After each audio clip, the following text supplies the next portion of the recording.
All right, so the conditions in the kitchen that I got my tattoo before I was old enough to get a tattoo. That's what you want to know. He had to drink at least 4 or 5 Coronas to do it. It was just very unprofessional.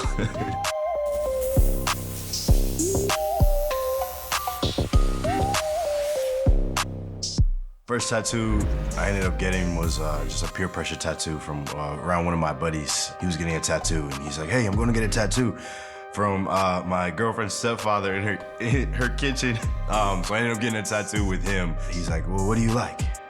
I'm like, "I like music." He's like, "Okay." He's like, "Well, what else do you like?" I was like, "Sports." Like, all right, well, what do you want? Maybe like a music note? So he ended up giving me like a cool music note. But he added his own touch to it and put like a nice crown on top of it, almost like king of pop, king of music. I was big into like Michael Jackson too at the time, and still. So he added his own twist on that. So I got that one on my hand. It's not the best of tattoos because I did get in the kitchen at 16, but it's a good memory and it's a good story. It's not the experience you want. I didn't know until I got a professional tattoo, the protocols and how things are supposed to work. I just remember it feeling very lackadaisical. I'm thinking like, how long is this gonna take, man? Like, you're gonna take 3 more breaks? Like, you can come back and do it? I'm in pain, this sucks. I'll tell you the truth on this, I was 16. And when I got it, everyone's like, "You're never gonna get a job. They're never gonna hire you." I remember I got my first job, not even kidding you, about like a week later. So that's a good story to that. But yeah, so it was kind of an impulse tattoo. Probably this like sort of sleeve thing I have here. It's also a newer one. It's probably one of my favorite ones just because it's so well put together. One of the guys that did this one does a lot of the guys' artwork and tattoo work here in WWE. But it's a collaboration of things that, define me in a lot of ways. I started off with the lion. It seems a little generic, but because of being a Leo, and there's a lot of qualities of a lion that, just represents strength. And I think everybody kind of needs to be reminded of that. So I have that as well as the time here. I had a tattoo underneath which said, "Time is of the essence."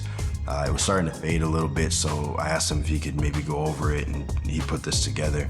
So I have the clock to remind me of that. That time is of the essence, and it is important, to maximize your minutes in a lot of ways. And then I got the flower on top just to represent just kind of the beauty of life and the beauty of everything around you. And it's a little bit of a softer feel. Had the lion, the hard, tough lion, and then the clock, which symbolizes, like I said, time, and then to kind of soften it out with that flower, so it puts it all together as one. I'm gonna say it was probably this one, because anybody that gets tattoos knows that the shading is the most painful part. So you're just kind of there for a while, just getting the shading on this one, and I was just numb. But then again, there's other tattoos that as they get closer to like your wrist and things like that start to hurt when you feel the bone. Those start to hurt as well. But the shading on this one really got me. It was the worst one. The tattoo on my shoulder here, it's the Eye of Horus. It's for protection. This is a part of a piece that I'm getting ready to make into a whole thing here. So I had like an eye on my shoulder, and I had mentioned to the guy, and that was another tattoo that I said, "Hey, just an impulse tattoo as a kid, like, yeah, that would be cool. Yeah, it would put an eye on me." I told the guy, I said, "Hey, I want something to cover it up." And he's like, "Well, you don't want to cover up the eye." I was like, "Well, what do you mean?" And he explained to me, he said, "It's for protection." He's like, "The eye, it's your third eye." And I don't know, too much into all of that. It really wasn't even intentional at the time. But he mentioned that that's your third eye, like that's your protection. I was like, wow. He's like, "Well, I think you should research into maybe, either making it bigger or doing something over it." And then I did a little bit of research on it, and we came up with this. But yeah, so that was pretty much a cover up for, with the eye. My most meaningful tattoo was probably this early one that I got. It's in Mandarin, and I got it checked because people try to say, "Oh, what if that says this or that?" But I got it checked. Love, strength, peace, clarity. I think those are like 4 very, very strong qualities that, each human should have, especially myself at that time. I look back and I'm like, I'm so proud of myself that was where my mind was at on the things that I felt like were values to me at that time. So when I was younger, I was always told that I had like an older spirit and like a wise spirit and a mature spirit. And I think that like ways of life did that to me, where I kind of had to grow up quick in a lot of ways. My head was always on correctly, I put it like that. Like I always had a good head on my shoulders, and I always knew that, you know, I'm not a victim of my circumstance, that no matter what, you know, I'm dealing with in that moment, that I'm gonna make it out through faith and through, you know what I mean, just positive mindset and things like that. So I think that had a lot to do with the way I was moving and the way I was thinking at that time. But looking back now, definitely I'm impressed with myself as a kid, you know what I mean? The fact that I was able to, you know, be able to put something on my skin that's permanent, that still holds, and that I still believe in today. One of my favorite ones that I really like is this, it's just a piece that's up here. One of my favorite movies is The Lion King. And one of the things I always loved about The Lion King was Simba's journey into becoming the king.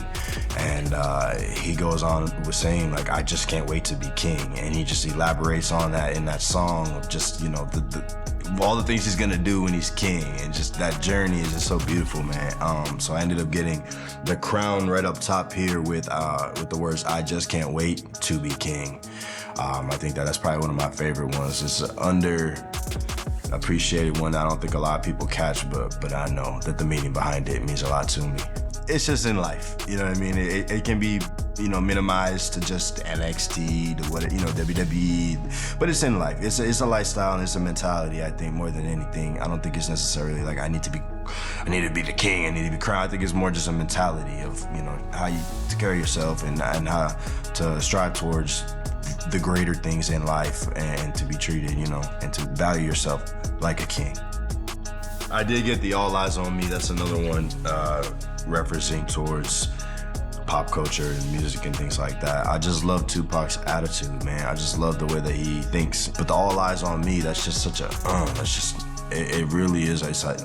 It's bold. That's bold for a reason, because it's like, hey, all eyes on me. Like, everybody's watching what I'm doing. It's kind of a cocky thing and kind of a, you know, confidence thing, but it was something that I fully believed in. I was like, yeah, like, no matter what I'm doing, it's all eyes on me. I always talk about how taking things from the outside pop culture is so important in what we do in WWE, in the ring, because there's so many people that watch what we do that can relate to that. You know what I mean? There's somebody that's watching that says like, oh man, I like so-and-so, and he likes so-and-so. Like, man, I like him. So it's so, you know what I mean? It's things like that, just to relate and to connect with our fans. And realizing that they have inspiration that you don't even realize. You know, I'd want somebody maybe one day to say, man, I love that crown on his shoulder. I love that motto, that phrase, I can't wait to be king. I can't wait to be king too. I want to be just like Melo. So, I mean, there's so much more now into that. So now that I'm in front of that audience, so yeah, that pop culture and everything is very important, I think, in what we do and what I do.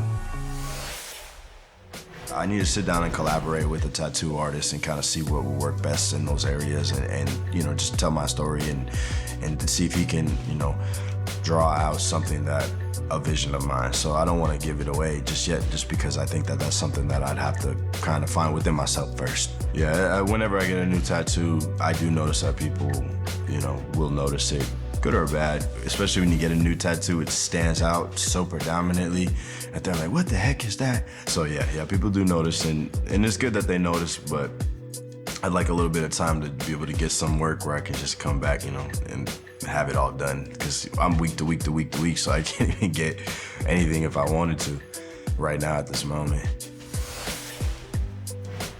Ooh.